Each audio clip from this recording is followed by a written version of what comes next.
Before going to Unit 3, we will quickly recap the concepts which we have learned in Unit 2 and Unit 1. In Unit 1,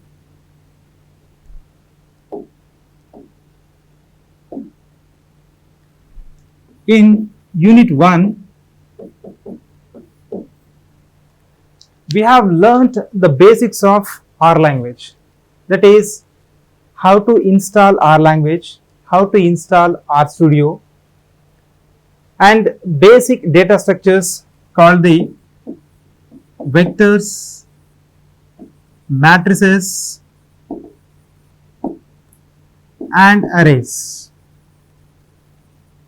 We have learned that how to use vectors, matrices, arrays, and how to do the basic operations, and using these vectors how to perform the functions, how to develop our own functions, that's we call user defined functions. We have learned these important concepts in Unit 1. Come to Unit 2, we learn important concepts called the lists and data frames and accessing the values.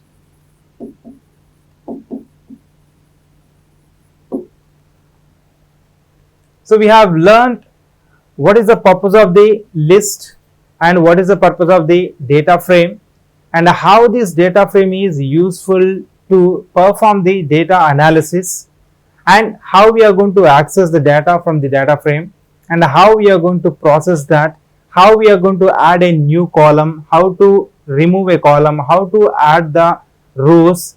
Like this, many operations we have learned, and we have seen one application also, that is how to create a deck of cards, and from that one how to shuffle those cards with the help of sample function, and how to access one particular card. Like we have learnt these things, and in Unit 3 we are going to a bit advanced one.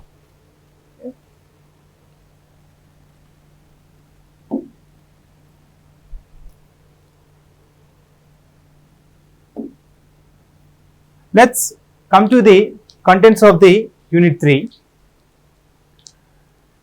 Changing the values in place. This is an important point. As we have learnt in Unit 2, how to access the values, accessing values. More generally, we have learnt accessing of the values with the help of indexing concept.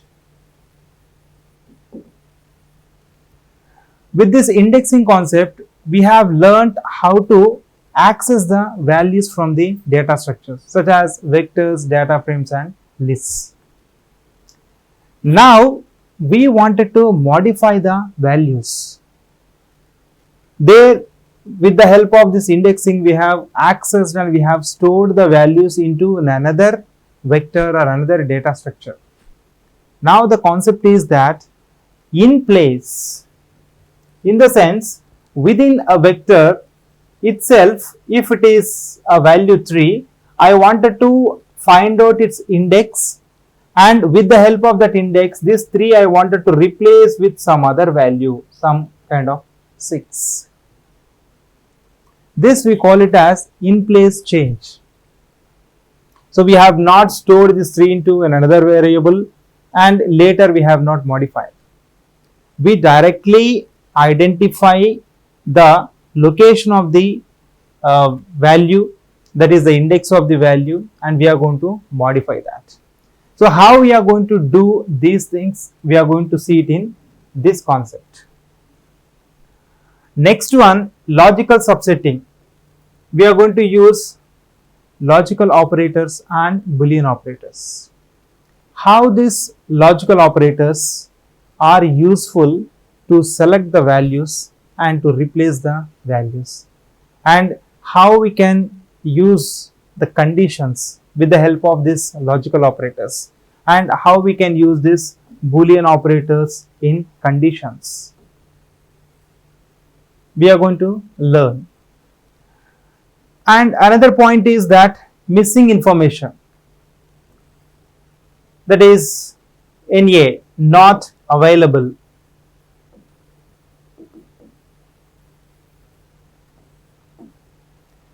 In our data set, if any value is not available, that is represented with NA. And this point we have learned it in the second unit itself. And when we want to perform any arithmetic operations or any other operations, this NA does not support. So at that time, what we have to do, we have to identify these NAs and we have to either replace the NAs with a suitable value or that entire record we have to remove. I repeat, if our data set comprises or it contains NA values, that is not available values, either these NA values have to be replaced with a suitable value or we have to delete that entire record. In this case, we have to identify the NA values. In order to identify, we have function called the isNA, and to remove the values we have NA.rm. We will learn how to use these two things in application.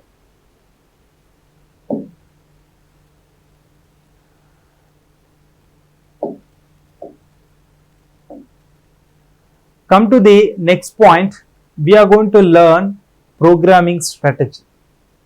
In third unit, we are going to implement a program, and before implementing that program, how the strategy we have to build, that we are going to learn. We can call it as a kind of algorithm. That this algorithm, how we are going to build, how a main task has to divide it into subtasks. This we are going to learn, and we have two kinds of strategies. One is sequential strategy, another one is parallel strategy. And what is this parallel strategy? And to perform this parallel strategy, we are going to use if-else condition. And how this if-else is useful, we will see with an example. And lookup tables.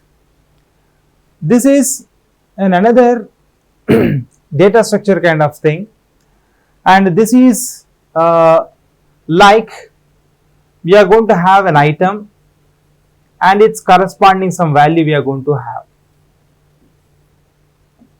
An item value structure kind of thing. Okay. So this kind of data structure we are going to have, and that we are going to call it as a lookup table. That is, if I look at this item, I am going to get this value. If I want to get the value of a particular item, we are going to represent that item and value both as a set in a table or a structure.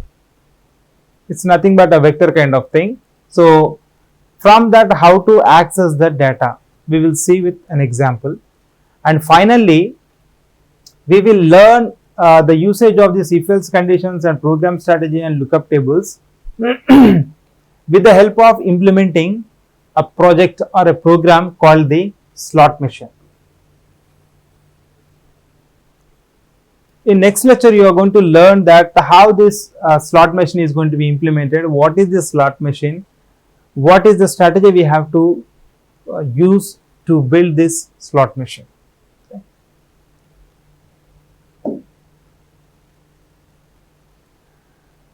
Let's come to the first point, that is changing the values of R object within the place. In the sense, in the R object, we wanted to replace the values. We'll see this example. Here, if you observe, the point is that modifying the values within an R object and in vector. If you see, this is a vector we have created with some 4 values 50, 56, 60 and 73. We named it as marks. And we know that with the help of the indexing, we can able to locate the marks or locate the values in vector. So here what we have done, we wanted to replace this 60 with some value extra, that is okay 65. I wanted to change the value of third position, that is the 60 with 65. This is what called the changing the value in place. How I can do this one? So if I know that how to identify that location, then it's easy to replace that location. And we have already learnt that to identify that location, we are going to use the indexing concept. We are going to use indexing concept. So here, what is the index of this 60? So we know that in our programming, the indexing starts from 1. So the first value of indexing is 1 and its second value is 2 and this is 3 and this is 4. So here we wanted to change the value of indexing 3. So what we have done, we have used this. This is the vector name, marks of 3. So up to here we have located the location of that 60 value, and we are going to replace a new value, or we are going to add, okay, we are going to replace, we are going to change the value. So we are going to give the new value, that is 65. Now what happened? At this position, 3 position, the 60 is changed with the value 65. And if you see the output, you are going to see this 65 you got here, 50, 56 and 73. So this 60 is replaced with 65. This is what happened with the help of this command. So R gives us very flexibility to change the values. Just you have to identify the location of that value, and with the help of this arrow you can able to simply change the existing value to a new value. Very simple strategy. Now the question is that, is it only for one value? Can we do it with multiple values? Definitely we can do it with multiple values. If you see here, in this command what we have done, we have changed 3 values. The index values here we have mentioned, that is index value 1, index value 2 and index value 4.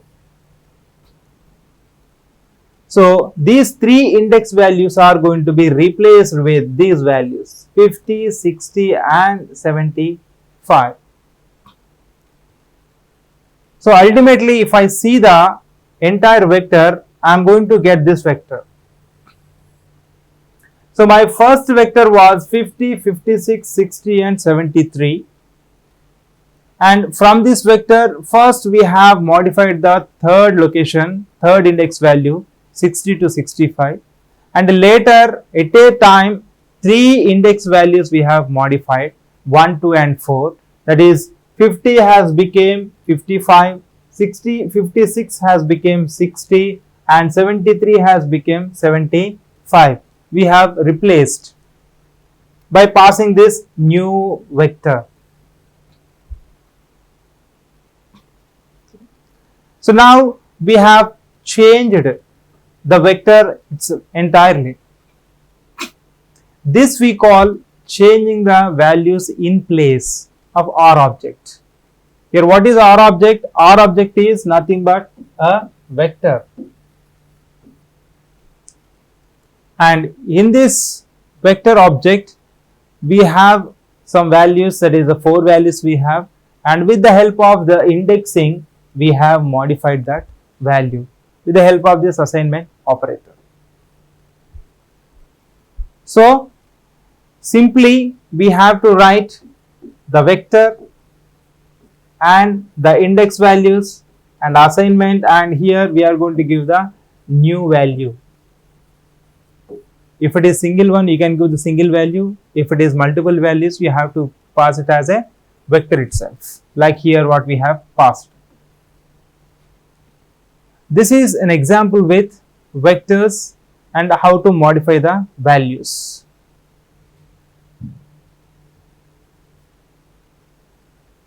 Let us see another example with a new data structure, that is a data frame. Okay. So here we have created a data frame. To create data frame, we already know that data frame function is available. We are using that one, data.frame, and three objects we have passed. One is a vector with serial number name, another vector is subjects, this is a string vector, and marks again, okay, a numerical vector. And the output is going to be like this, a table structure. We have already learned data frame is a two-dimensional table like structure. So we have got the data in the form of a table. Now here these marks I wanted to modify.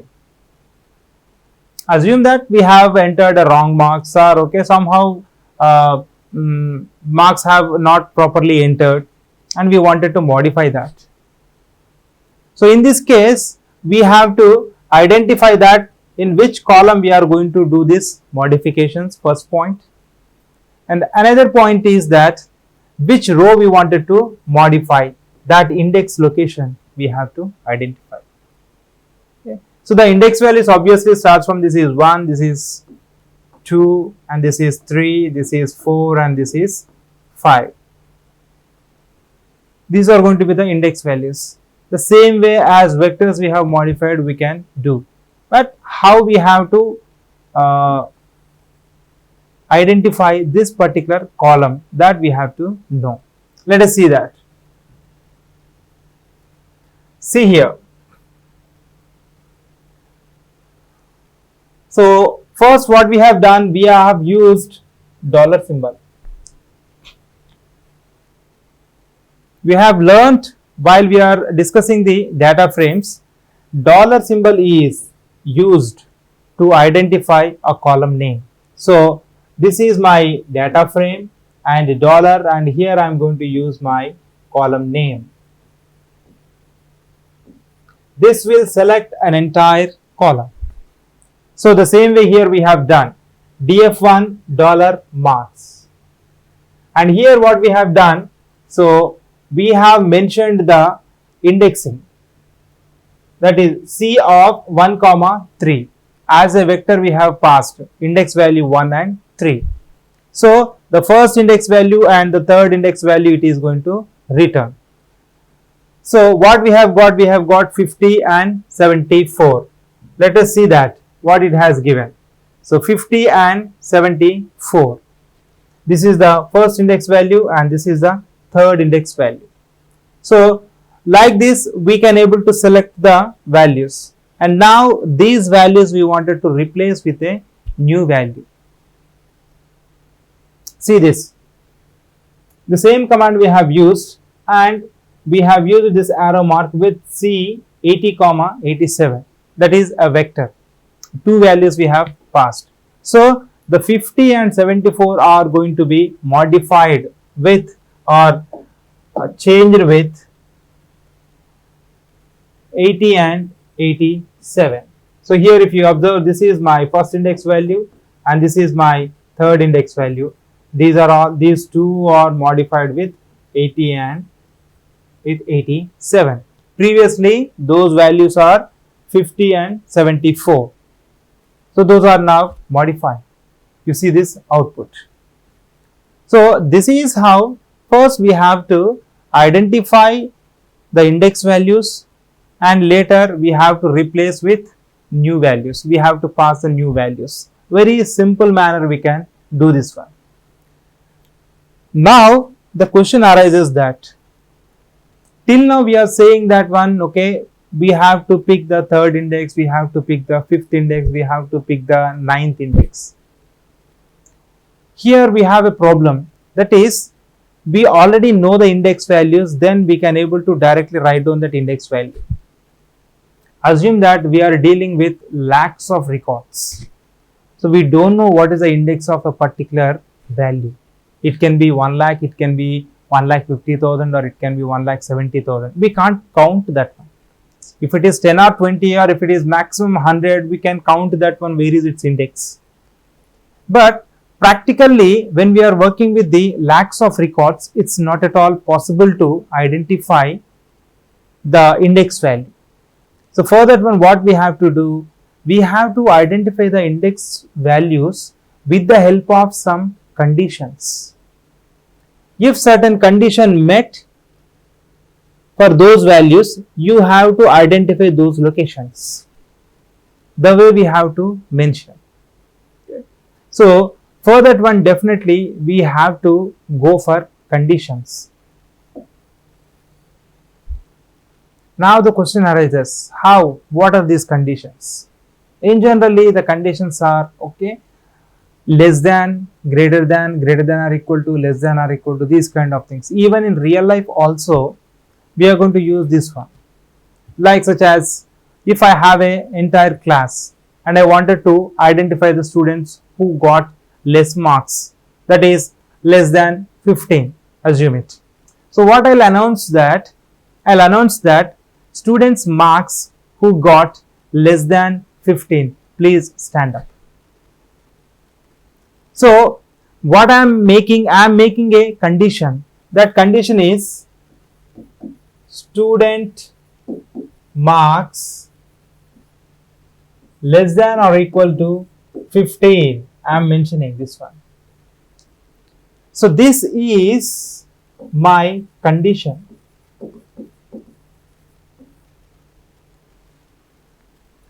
For example, a driverless car they designed, and there assume that they have given a condition that, okay, if the road up to vicinity, that is, okay, 2 kilometers or 1 kilometers, if it is free, okay, in the sense the condition is that, okay, the road is free less than or equal to 1 kilometer. Okay. This is my condition. A road is free up to less than or equal to 1 kilometer. Then I can mention the speed can be something 80 or 90 kind of thing. So at that time, the car cameras are going to take the picture of up to 1 kilometer, assume it, and it's going to check that if no one is available, then a decision it is going to take. So there, this condition is going to work. So this is how in real life, okay, wherever we wanted to identify the things, we have to make that things with the help of the conditions. So writing conditions or identifying these condition points is going to be very, very, very important thing for the data analytics. Let's move further. So now these are the operators for conditions.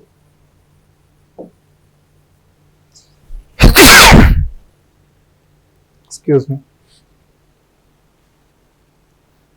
So these are the operators, and we are going to call them as the logical operators. Why? Because they will give us some true and false value, a logical value they are going to return. Okay. So here the conditions are greater than or equal to, less than or equal to, double equal to, and not equal to, and a special operator is there, in operator. We'll see all these with an example. Okay. Now Just now I have discussed that what is the purpose of this condition. As I said you, if I want to identify the students with some less than 15 marks, so that less than is the condition. So that I have to identify that if I use which condition, then I can identify the students. It can be a greater than. Suppose if I want to identify the cream students, I wanted to identify the talented students. At that time, I can make this condition that the students who got greater than 80%. So there I have used that greater than 80%. So here the operators we have greater than or equal to, less than or equal to, and double equal to, and not equal to, and finally in.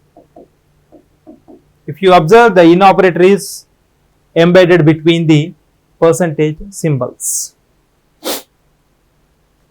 So a test is how they are going to be: is A greater than B, is A greater than or equal to B, is less than B, is A less than or equal to B. In this manner we can able to read out these conditions. We will see with the examples how these logical operators are useful. Let's take a small example. Okay. So the point is that logical operators returns true or false value.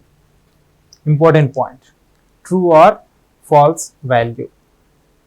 So if the condition is true, the condition is evaluated true, then R, that is R language, returns true. This is the point. Okay. So here in example, what we said, 1 is less than 2. This is a universal truth, it is true. So the R is also giving, okay, it's the result as true. Here you can observe true. 2 is greater than 5, it's false. So it has given false. So there we are going to use the condition to identify the things. So this we can put it in if else values or while loops kind of thing. We will see further examples how this is useful. How to use this double equal to and not equal to. So 5 is double equal to 6. Here you have to observe an important difference. The difference between single equal to and double equal to. This is the single equal to is assignment operator.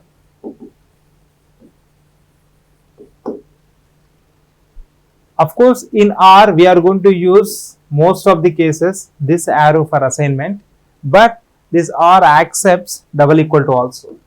So if I say that one this way, this 10 is assigned to A, it's not compared. But when I say that one this, now these two values are compared. Is 10 equal to 20?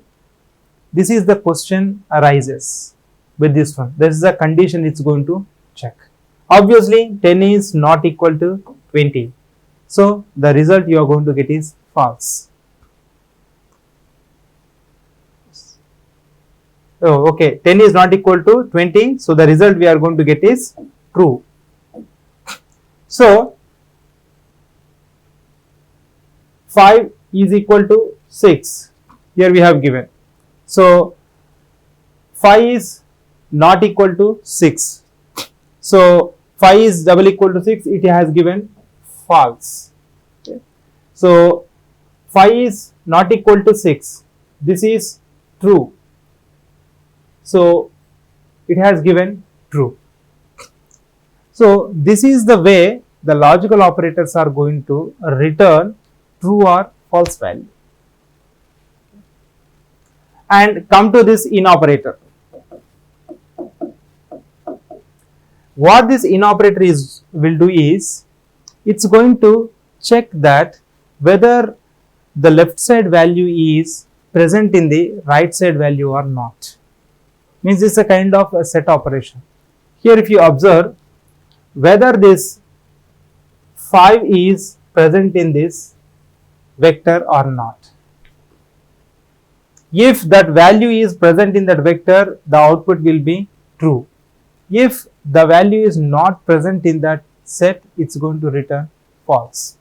Here in our case, we have said that one, whether this 5 is in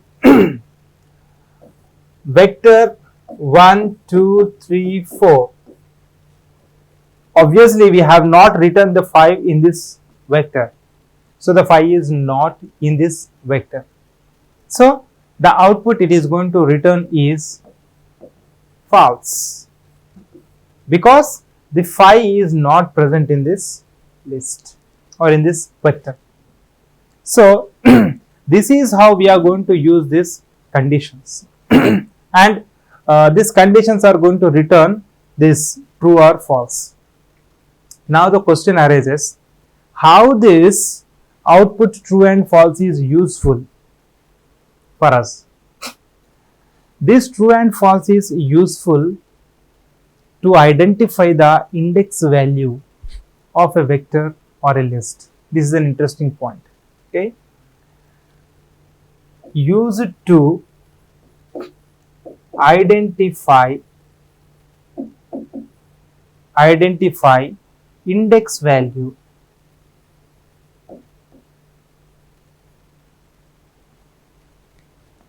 So, if I put at the index position true, that particular location is accessed. If I put that index value location is false, that's not going to be accessed. So, these logical operators are going to return true and false based on the condition, and with that one automatically we can able to select the locations of that particular values, that is the index locations. We will see that with example. See this example. See here what we have done. We have created a vector. We named it as vector 2, and in that vector we have given 1, 2, 3, 4 values, and we have passed some logical values. These are logical values. So these are nothing but the index values of those locations or those values. So what we have got the output 1, 3 and 4. Let's closely observe this one. What is happening here? Our vector is like this. Here the value 1, here the value 2, here the value 3 and here the value 4 we have. And what we have done, we wanted to access that one. While accessing, what we have done, we kept here t, we kept here false, we kept here t and we kept here t. Actually the index locations are, this index value is 1, 2, 3, 4. Instead of that t, f, t, t, I can put 1 and 3 and 4. But instead of that, what I have done, I have mentioned that which locations I want to access, there I have kept t. Which location I don't want to access, I kept there false. You observe here, this value and this value I wanted to access. So for that one, what I have done, there I put here true, true and true. This I wanted to leave, so I kept false. So what happened here, this 1 and 3 and 4 has given as a output. So you can see here. So what we have done, with the help of logical values, we can select values. This is the statement we have learnt here. So the first thing is that how to select the values. We know that with the indexing we can select. Second point is that how this indexing is possible logically. So with the help of the conditions less than or equal to, greater than or equal to kind of thing. Now with the help of these conditions we are going to get the logical operators, because logical values. So now we have learned that how these logical values are useful to select the values. So you have to understand this connection.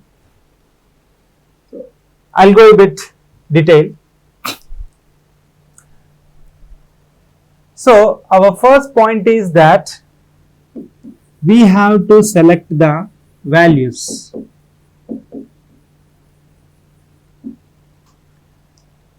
How we can do? With the help of indexing. Indexing in the sense that is nothing but the location of the value. That's going to be most of the cases it's an integer value. As a second point, what we said, if we do not know the index value, then what we have to do? We need to go with some logical operators. Logical operators or conditions. We need to go with the conditions, that is less than or equal to, greater than. Some conditions we have to use. So once we use these conditions, what these logical operators are going to return? They are going to return logical values. Third point is that these logical values we can use to access the values. So using logical values, selecting the values. If you observe, we have reached to the first point. Our first point is that we have to select the values, but of course we used indexing. Now what happened?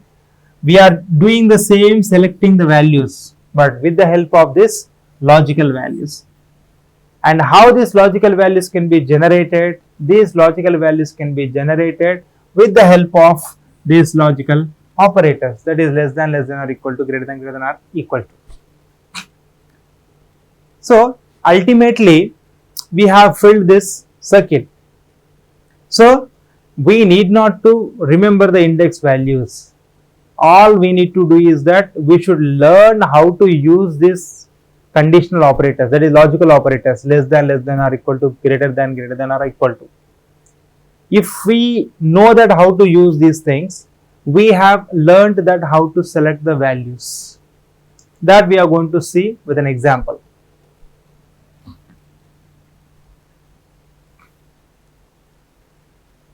See this example. And you might have remembered that in previous slides we have created a data frame, and this is that data frame. So in this data frame, this is the column marks. So what we have done here, the marks we have 50, 56, 74, 59 and 78. Now I wanted to identify the locations, the marks locations where the marks which are less than 60. So I need not to check out the entire things that okay, this is 50, so this is less than 60, this is 56, less than 60, 74, this is greater than 60. So we should not select this one like this. We are not going to do this. What we are going to do, we are going to use operator less than. So just a simple command we have written, that is data frame $marks less than 60. So data frame $marks is going to select the column, and this less than 60 is going to be the condition. So in that entire column, wherever the mark is less than 60, that condition it is met and it is going to return true value, and rest of all places it is going to give false. This is again a vector of nothing but the indexing of those values.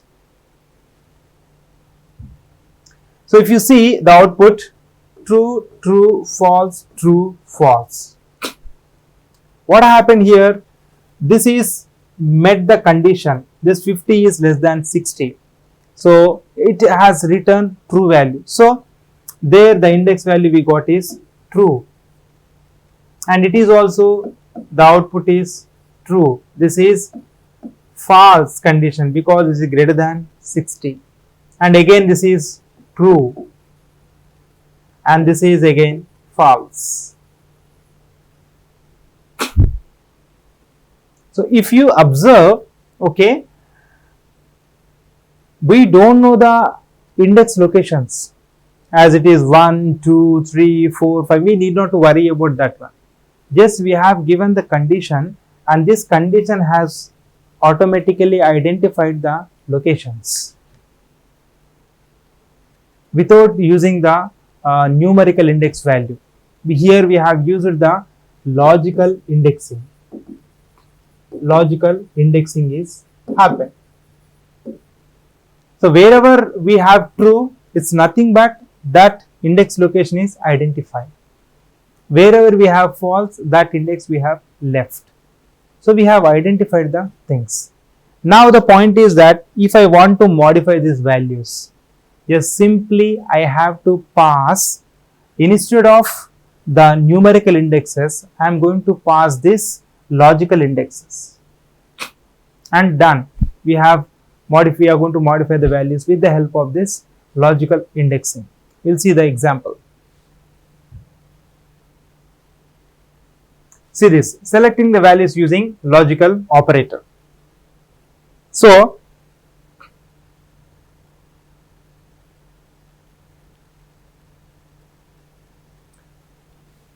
what we have done here, data frame marks, the data frame $marks is less than 60.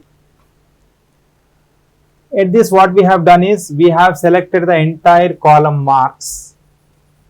Okay, and in this marks, I am going to give a condition, that is marks less than 60. This I kept it in brackets. That's nothing but indexing. In general, what we were used to do, we used to write like this: df1 $marks. We used to say that one C of 1, 3, 4. We used to write like this when we know the index locations. Now what happened? We need not to give this entire thing. Here we wanted to generate a logical indexing. A logical indexing. To generate this logical indexing, what I am doing is I am using a logical operator. And that logical operator returns, or it gives me an entire vector with logical values. Wherever the condition is true, it is going to give me true. Else it's going to give false. So I have passed this condition. df1 $marks less than 60. So wherever the mark is less than 60, it's going to give true, and in other places it's going to give false. So here it has given the values 56 and 59, it has shown.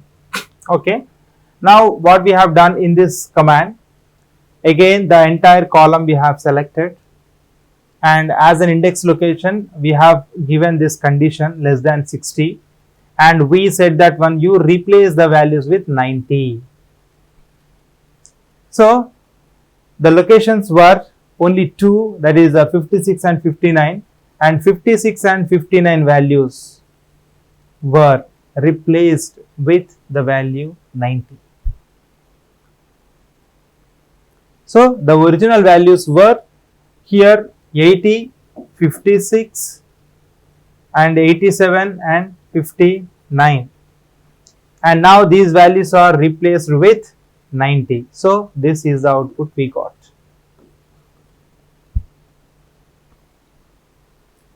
So here we have not identified as whether it is location 2 or location 3 or location 7 or kind of thing.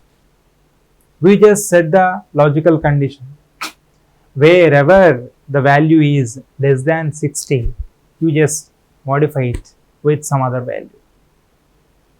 So this is the power of the logical operators while doing this one. You can do this with lakhs of records, crores of records. Just you are going to mention that condition, and the entire intelligence is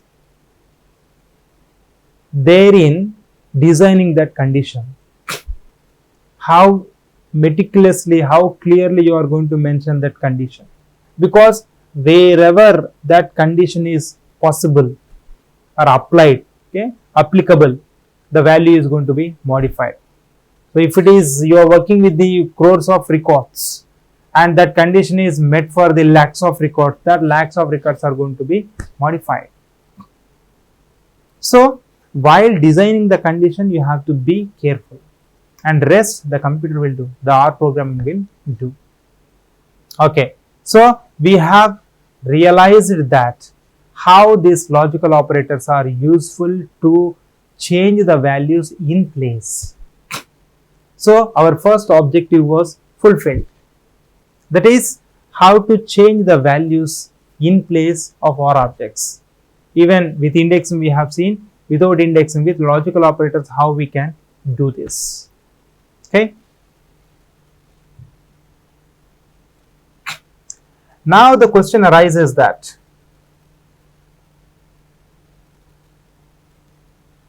we have seen less than value, less than or equal to, greater than or equal to, we have seen. But there what happening, we can able to give only one condition. So if you want to give more than one condition, what is the solution? Where we will get this situation?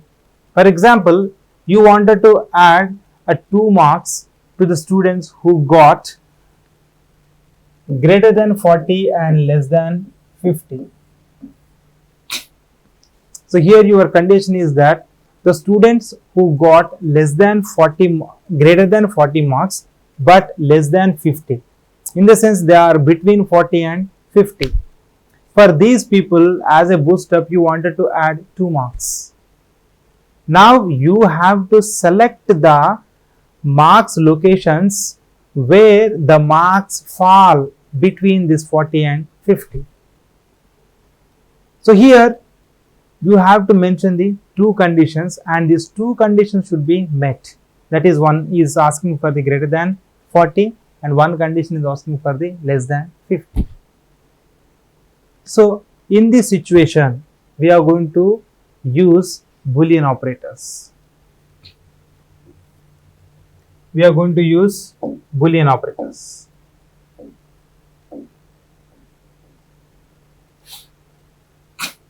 So the R has a set of Boolean operators. Those are AND operator, OR operator, this we call, okay, and this is OR, and this is XOR, NOT, any and all. So we have learned these operators when we are learning the Boolean algebra in computer organization, and in many other programming languages also they are going to use these operators. So these are binary kind of operators. In the sense, this AND is going to apply between two conditions. So that two conditions are going to be checked. So how they are going to be checked? Here we have written that. If it is AND, we are going to put this AND between condition 1 and condition 2. And it is going to give true when these both conditions are true. And we know the logical table of this one. It's going to be like true true, true false, and false true, false false. If it is AND operator, what it is going to do, it's like a multiplication operator kind of thing. So if both are true, then only it is going to give true. In the sense, if the condition 1 is true and condition 2 is true, then it returns true. In any other case, it's going to return false. So here, this, if the condition 1 is, this is condition 1 and this is condition 2. So if both conditions are true, it's going to return true. In this case also it is false because 1 is false, and here also false, and here also definitely false. So this is the way Boolean operator works with more than one condition.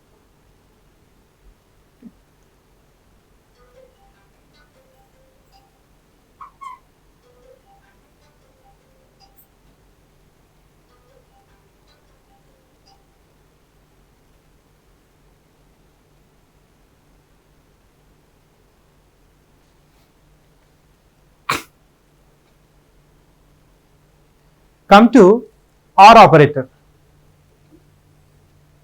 This is like addition operator kind of thing, logical addition. Here, so the condition 1 and condition 2 are going to be checked. The truth table we call, the logical table is going to be, if any one condition is true, then it's fine. In the sense, this is condition 1 and condition 2. If these two conditions are true, it's true, and any one condition is true, also true, this is also true, and if both conditions are false, then it's going to be false. And these are very basic things which we already studied in second year and third year. So this is how the values of the Boolean operators are going to use. And XOR, we know this also. When the two conditions are same, it's going to return false. If conditions are different, alternate, then only it's going to give true. This is an interesting one. Okay. And come to this any and all. This check for this any. If any one condition is true, then that entire condition it's going to return as a true.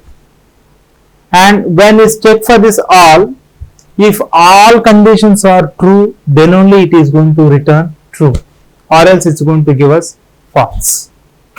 So like this, the Boolean operators are useful. And Boolean operators returns condition either true or false. We'll see with examples. Let us see a basic example.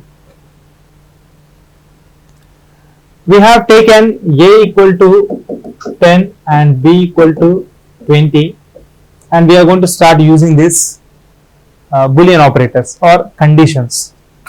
Our first condition is that A is not equal to 5 and B is not equal to 3.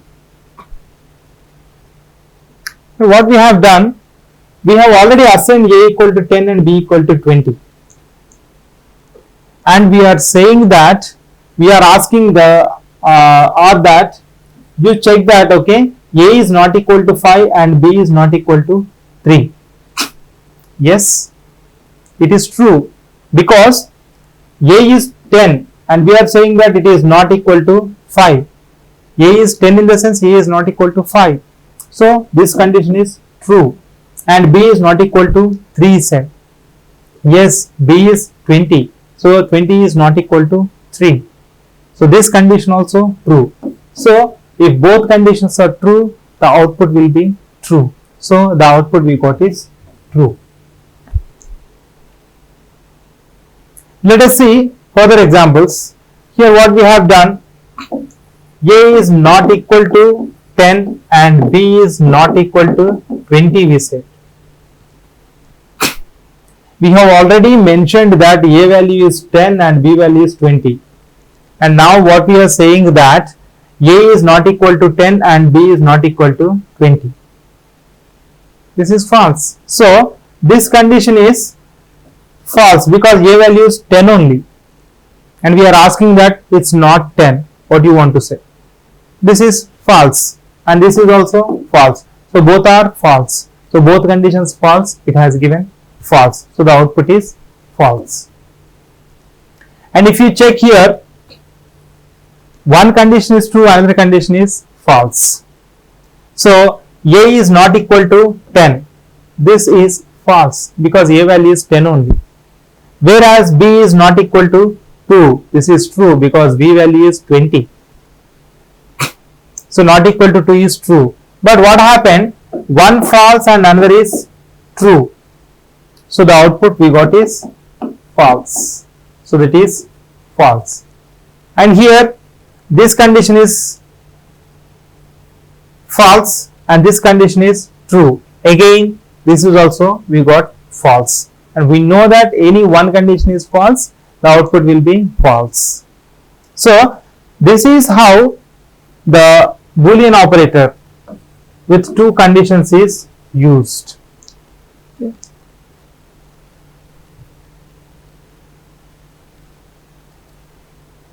Let us see some more examples with some other operators. Here we are using OR operator. So what we are saying, already we know that A equal to 10 and B equal to 20 we have given. Now what we are saying is that A is not equal to 5 or B is not equal to 3 we said. Actually here both conditions are true because A value is 10 and B value is 20. So we clearly said that it is not equal to 5 and B is not equal to 3. In the sense here 10 is not equal to 5 and 20 is not equal to 3. This is true and this is true. Actually in R either one is true, that's enough to give the true value. But here both conditions are true, so the output is true. So we got is true. And when you check this one, A is not equal to 10 or B is not equal to 20. So here actually A is equal to 10 only and B is equal to 20 only, and we are checking that not equal to 10 and not equal to 10. So how this is going to be? Here we are going to put 10 and here we are going to put 20. So 10 is not equal to 10 we are saying. This is false. And 20 is not equal to 20. This is also false. So both are false. So the output we got is false. And in another two conditions, what we have done is, one we kept true, another one is we kept false. This is true and this is false. So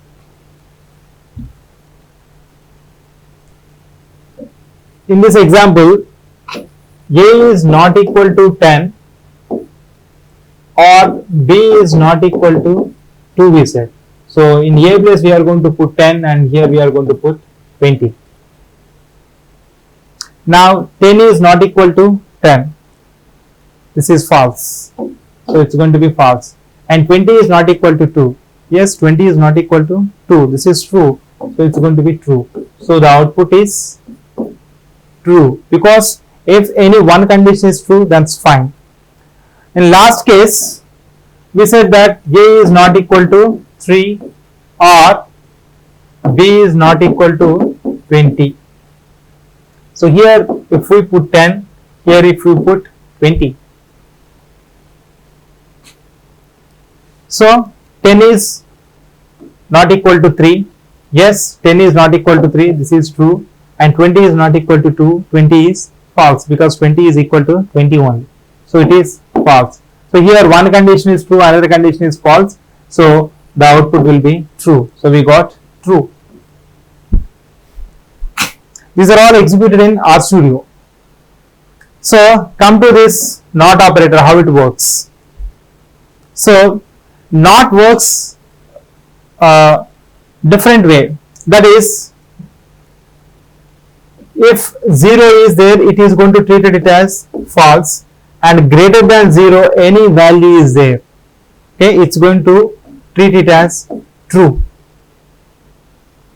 I repeat, if value is 0, then it's going to treat it as false, and greater than 0, any value is there, and it is going to be treated as true. So in this case, what we said, already we know that A is equal to 10 and B is equal to 20. Here what is the condition we have mentioned? Not 10. So what we are saying that, okay, so not 10 in the sense, okay, so this is false we are saying, but 10 is a positive value, this is not a negative value, so it's going to give me a result as false. And not B is also, it is giving false because A and B both are contains a greater than 0 value, so it can't be nothing, or it can't be false. So that is the point. Here I have given another example. If I have taken C is equal to 0, and if I say that not C, so the output is true. Why it is true? Because C contains 0. Okay, so not 0 is opposite, that is, okay, this is false is treated, and not false is going to be opposite to the false, and it's going to be true. So this is how the Boolean operators are going to be used. Here this not is used with only one variable. Rest of other operators are going to be used with multiple conditions.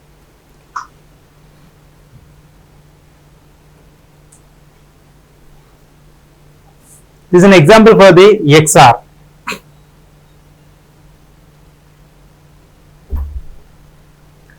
As I have mentioned, the table, the truth table we call in general. If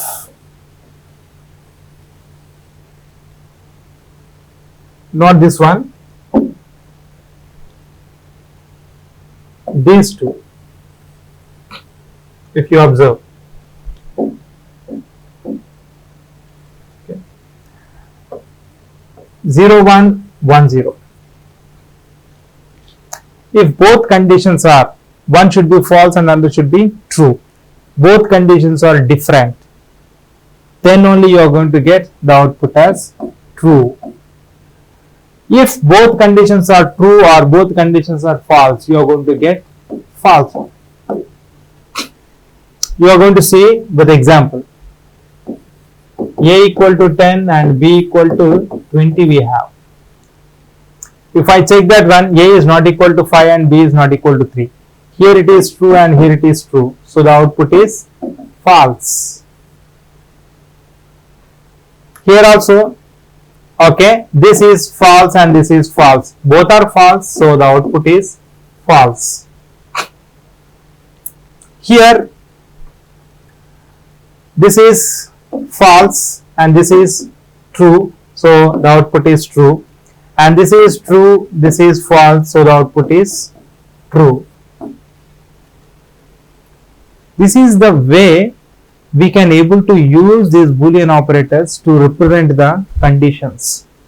And ultimately, why we have learnt all these operators, that this logical and Boolean operators. For logical indexing,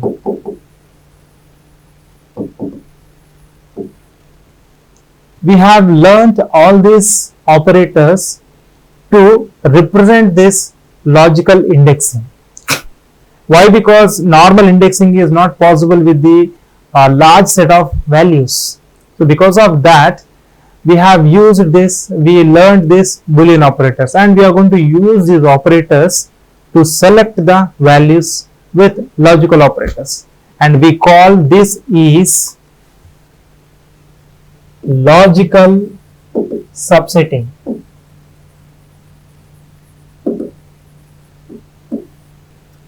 We call this as logical subsetting.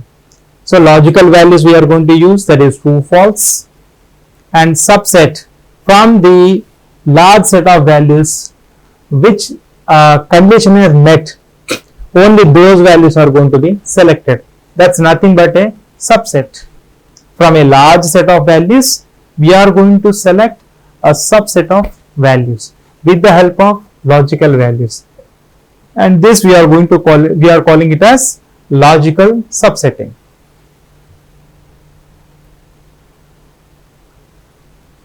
Now, any and all operator, how to use this any and all? Any operator produces true even if one value is true in the given set. So if we have given multiple conditions, and in multiple conditions, if at least one condition is true, then the any will give you, because any one is true, that's fine.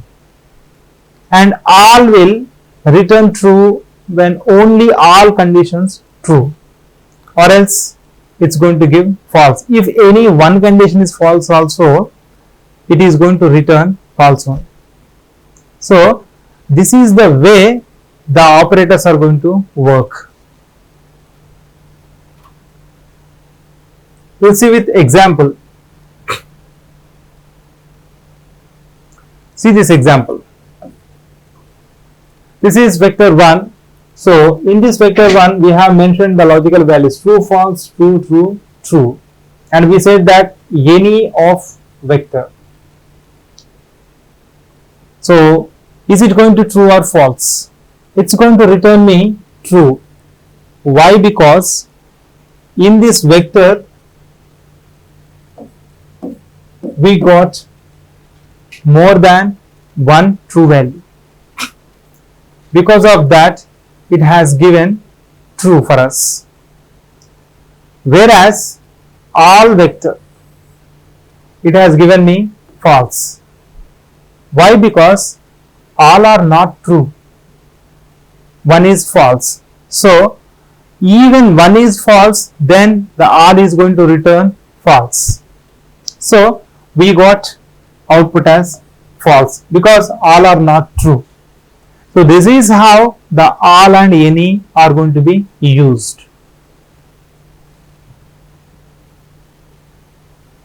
Now we'll see the application of this logical and Boolean operators with small examples. Here the problem statement is identify all the chords with phase A's and change their value 1 to 14. Here assume that we have 52 chords. Okay.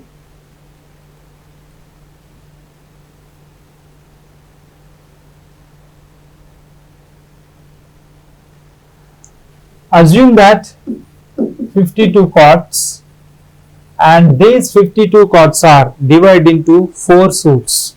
Those are clubs, diamonds, hearts and spades. 4 suits we have divided. Okay.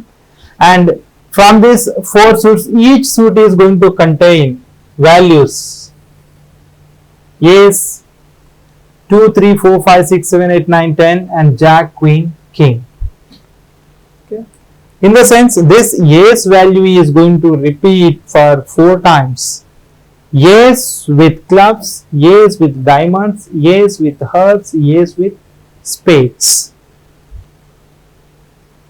Now assume that its value we have mentioned as 1.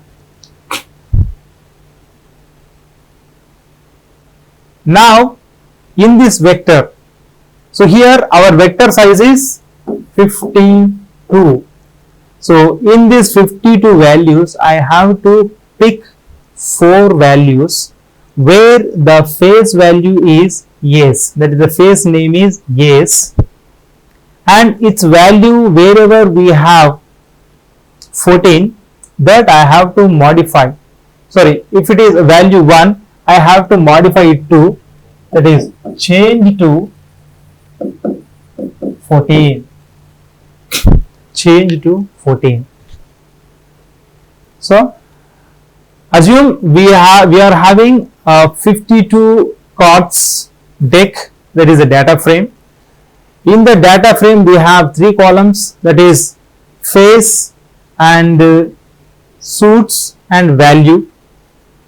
And now in face column I have to identify yes values from all suits. Okay. And in value I have to modify that value from 1 to 14. This is our task.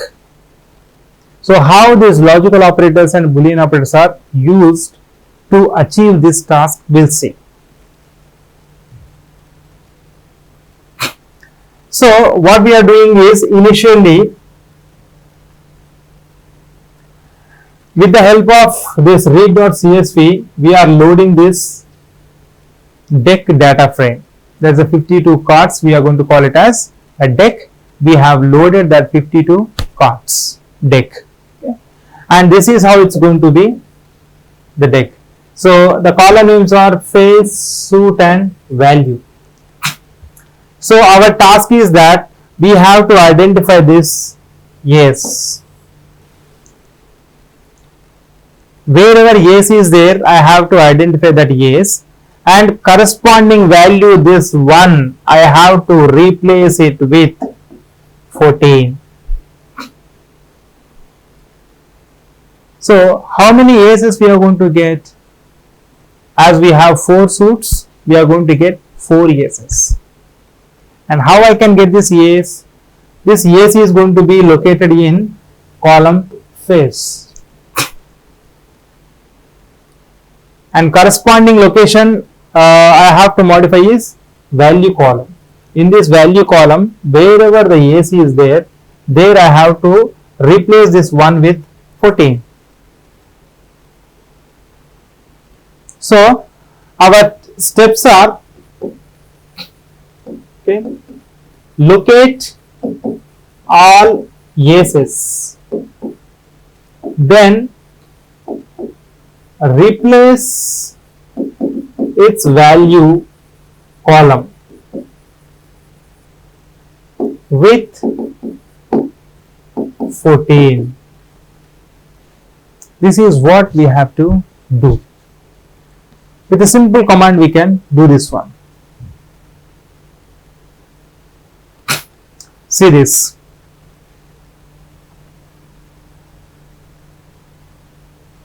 What I have done, in a manual way, I have to modify the yeses value. I know that in which location the yes is there.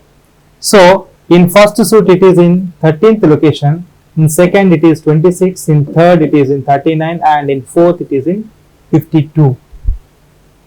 These are all the index values.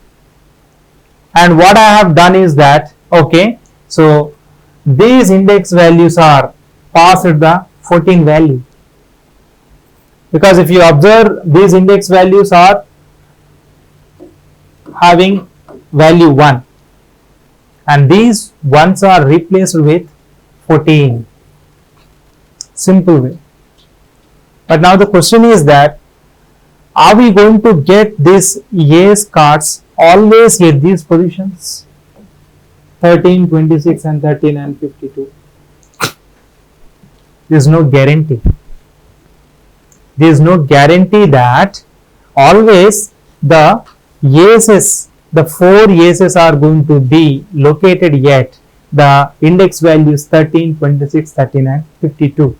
They can be in different way. If we shuffle, the yes location is going to be modified and the index value can be 30, 40, 50, 26, something else. So this is not a right way. We have to use the operators.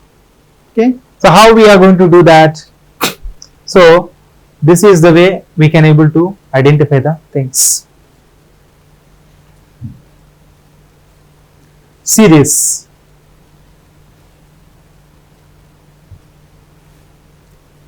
So here our intention is to identify the phase yes. So deck is my data frame and dollar I said that phase is equal to yes. So here what we have done, we have used the logical operator double equal to. What this double equal to will do, wherever this condition matches, it's going to give true over there and rest of all places it's going to give false. Wherever this logical condition is met, it is going to return true, rest of all places it is going to return false.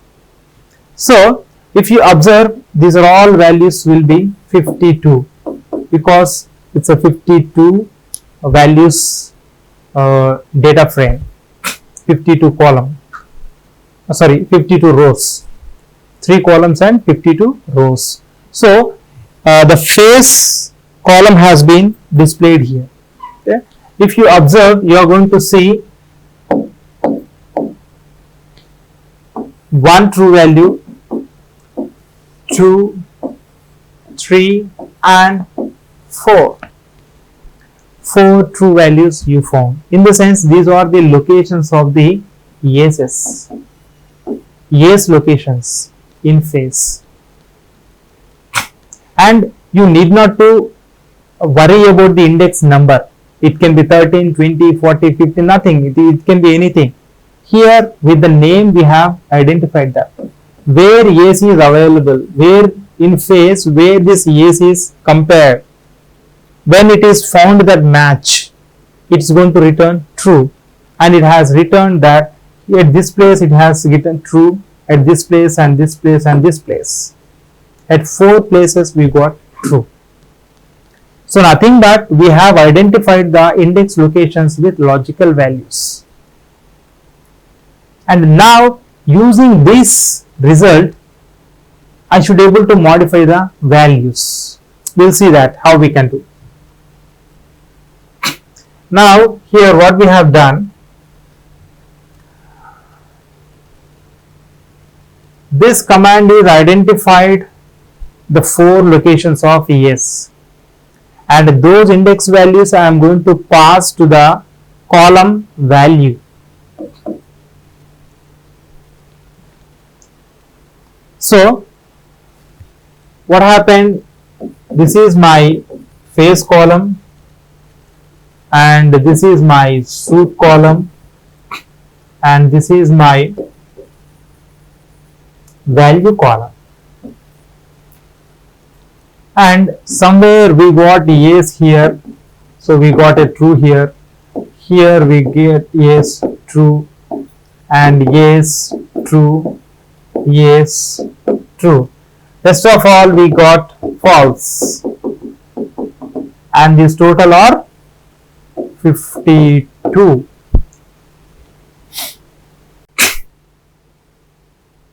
Now what we have done, this entire vector we have put in this value.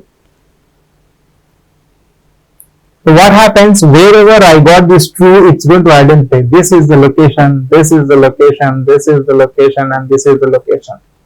these 4 locations are identified in this column value, because our intention is that this value is previously 1, 1, 1, 1, and these values I have to modify it to 14. So what we are doing is, we have passed this index value, okay, these logical values as an index to this value. So it has identified wherever through the locations. These are the 4 locations it has identified. Now what we have done, simply we have used this equal to 14. We have used equal to 14. So what happened? Wherever the value location, in value wherever you found the 1 at 4 locations, these are replaced with 14. Replaced with 14. So you need not to know that what is the index value of the A's. All you have to do is that using that condition. Here, what are the conditions we have used? We have used this logical operator, double equal to, where face is equal to A's. So wherever this is matched, it has identified that index value, and simply that vector we have used for the value column, and ultimately we have modified the value. Very simply we have done. So this is the answer for the question.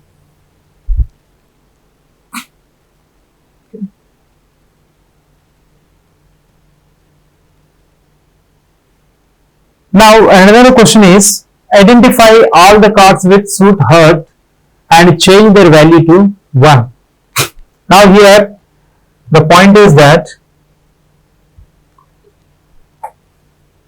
suit is my column.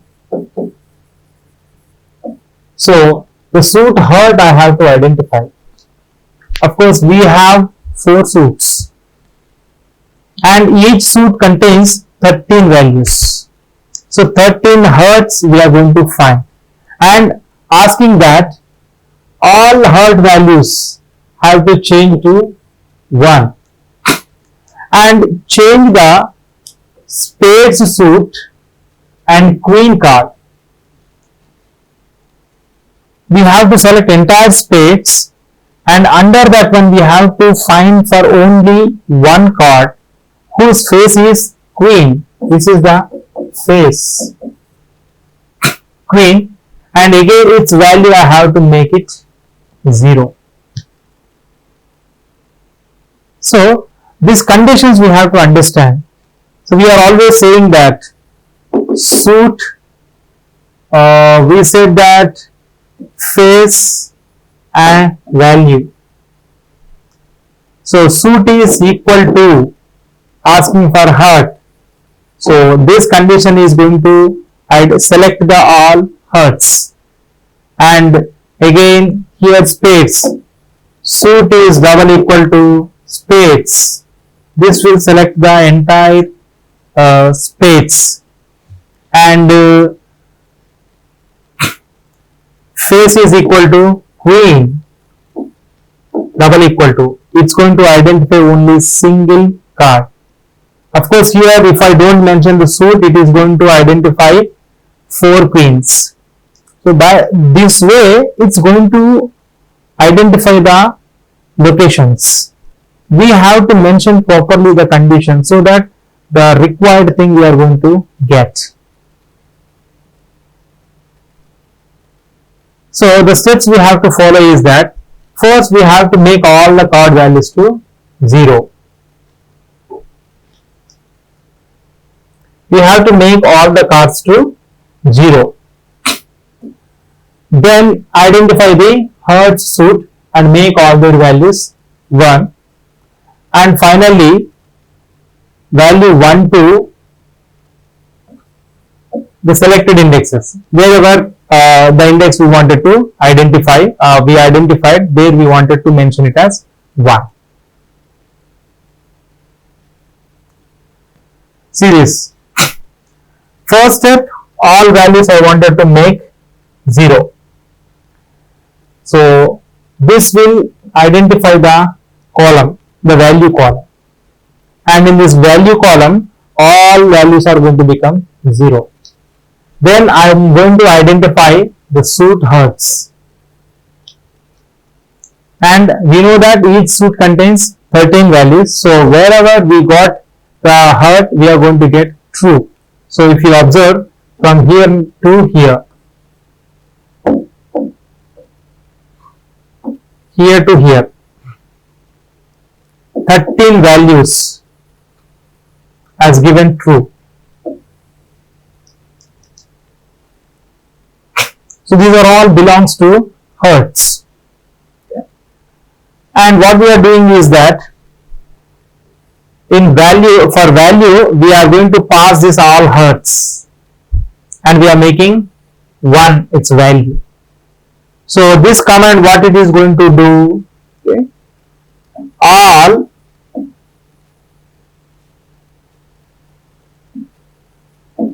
hertz cards, that is the 13 cards, value becomes 1. So actually the values are going to be from 1, 2, 3, 4, 5, 6, 7, 8, 9 to 13 up to queen, jack, okay, like that. The all values are going to become 1.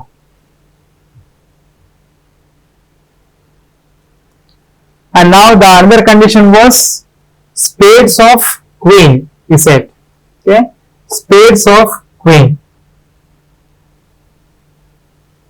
So we have to select the suit of spades, and in that one we have to select the queen.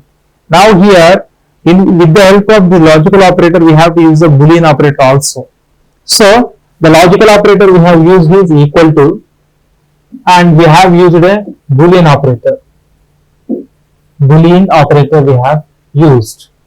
So in first condition what we said, deck face equal to queen and deck suit equal to spades. So in among 4 suits I wanted to select the spade. This condition must be true, and in this one I wanted to select the face is queen. This must be true. If these 2 conditions met, you give me that entire vector, that is a logical vector, where for this only condition you give me true. Rest of all should become false. So it's going to give me a 52 size vector, there it's going to put only 1 true, where this condition is met. That is, the suit is going to be spade and the face is going to be queen, and that we are going to pass it as an index value. Of course I have kept that vector into another variable, and that variable I have passed to the value, and I made this as 13. So one particular card value we have modified. So ultimately what we have learned here is using logical and Boolean operators, how to select values we have learned. So here 52 cards were there. In this 52 different conditions we have seen. That is, I wanted to identify the ace cards, all 4 suits. Okay. So we have identified using the equal to operator, the ace one. And we wanted to identify in spades, okay, only 1 card, that is queen. 2 conditions here. The suit must be spade and the face must be queen. So these 2 conditions we have given with the help of this AND operator.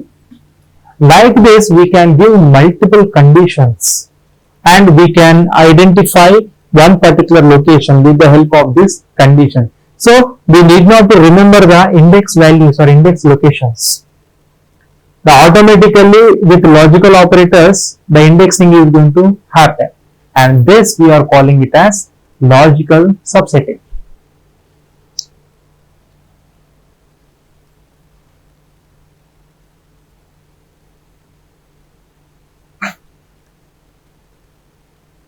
So if we perform a quick recap, so we have started with numerical indexing. We have started with numerical indexing. But the drawback with this numerical indexing is identifying that index value is too tough if the record size is very high. So to avoid this one, we have learned how to use the logical operators. Those are less than or equal to, greater than or equal to, not equal to, and in. These are the operators we have learned. But the drawback with this logical operators is we cannot give more than one condition. We can give only one condition, either less than or greater than. If I want to give both conditions, definitely I require another set of operators. Those are nothing but Boolean operators. Those are AND, OR, XOR, NOT, the NOT symbol is this one, and any, OR. So with these operators we can jumble multiple conditions. So these together, using these logical and Boolean operators, we can select any location of any data structure. It could be a vector, it could be a data frame, or it could be any other data structure, list kind of thing. So this is the quick recap of logical subsetting, and this entire thing we are going to call it as logical subsetting.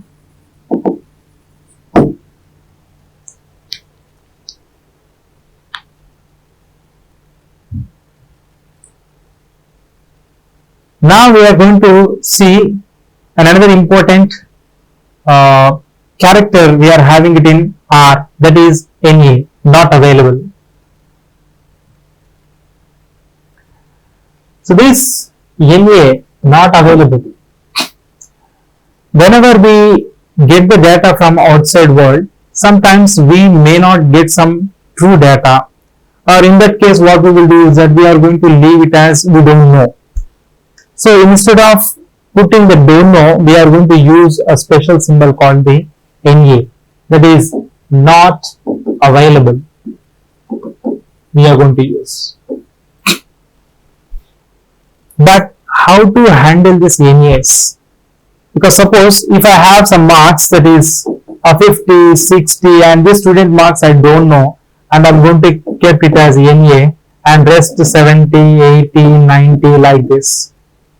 But if I wanted to do any operation on these values, if I want to do sum, if I want to do multiplication, or I want to compute the average, this value is NA, so obviously the output we are going to get is NA only. It's not possible to perform any operation. So before performing any operation, you have to remove these NAs, or you have to replace these NAs. This is the toughest thing. This we can call it as a, okay, so pre-processing in data analytics. Pre-processing. In pre-processing, handling this NA values is one of the important tasks. So for this one we have two functions, and using those things we are going to identify those things.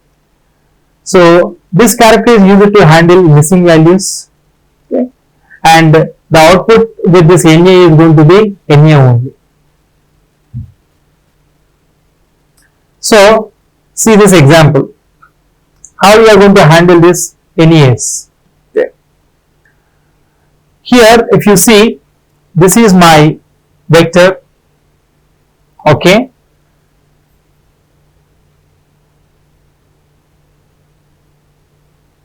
and this is the other vector where I am going to give a NA value not available.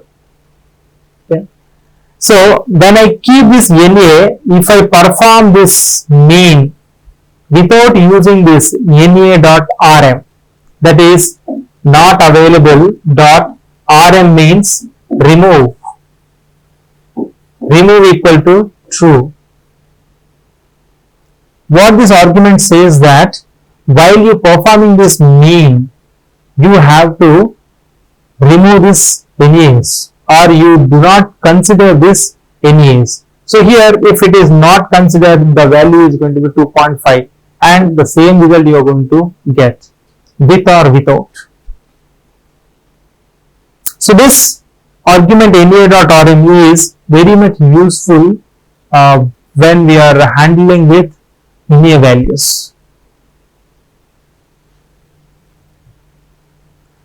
But now question is that how to identify these NAs? Do we have any function kind of thing? Yes, we have a function called the is.na. We have a function called the is.na. So if I pass any vector or any other data structure, so wherever it is having NA, it's going to return that locations for us, and with that one we can identify that whether NA values are there or not. If you identify those index values, obviously you can replace or you can remove those values. That's our option. Okay. So here this is my vector with NA value at this location. So what it has given, I have passed this vector to this isNA function and it has returned true where this NA is available. Where this NA is there it has returned me the value true. So if you find it anywhere true, you have to assume that in that column the NA values are there, and once the NA values are there, then you can't perform any operation without removing them. So definitely you have to remove this NA values. How we can do? With the help of this NA.rm.